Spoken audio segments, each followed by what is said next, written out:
Hello everyone, it's Dr. Carin here. I wanted to share with you a detox-friendly recipe. This is butternut squash soup. So this is something you can have during your detox, except for day 5, 6, 7, because of that butternut squash being a category 2 starch. So all of the other days you can have this if you're doing it with the ingredients that I'm showing you today.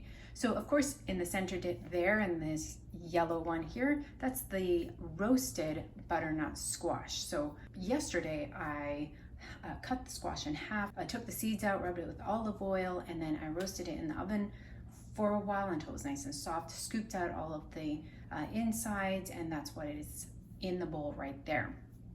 About 2 cups or so. And then there's also vegetable stock, salt, chopped onion, sliced garlic, and some ginger. And this is coconut oil over here, about 1.5, almost 2 tablespoons there. So how I'm gonna start is we'll just put some olive oil into the pot there and heat it up and saute the onions and garlic. Onion and garlic, these smell so good. All right, so now that they're just a little bit of color on them and they're a little bit softer, we'll put all of the rest of the ingredients in here, except for the coconut oil. So butternut squash, about 2 cups.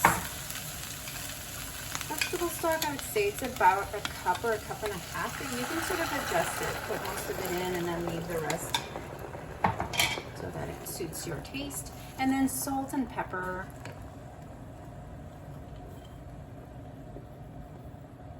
About a little bit more than 1/4 teaspoon of the salt. And I would say this is about 1 inch of the ginger.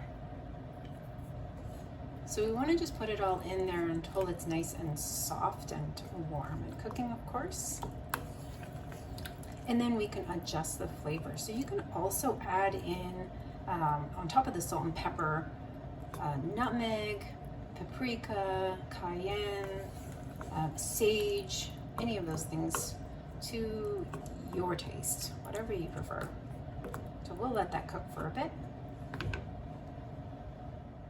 Okay, it's been simmering for a few minutes, so I just turned the stove off and I checked the salt amount and the broth amount and made those adjustments.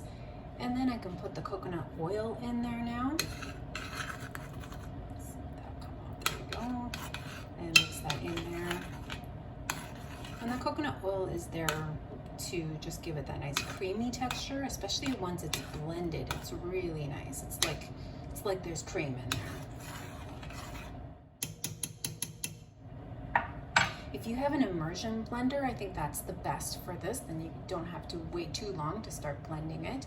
If you have a NutriBullet, a regular blender, a Vitamix, you may want to just cool it down a little bit so it's not so hot when you're blending it.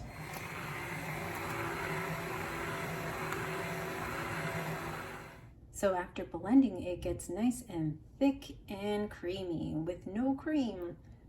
So when you're serving it, you can put some extra virgin olive oil on top, and some fresh parsley looks really nice.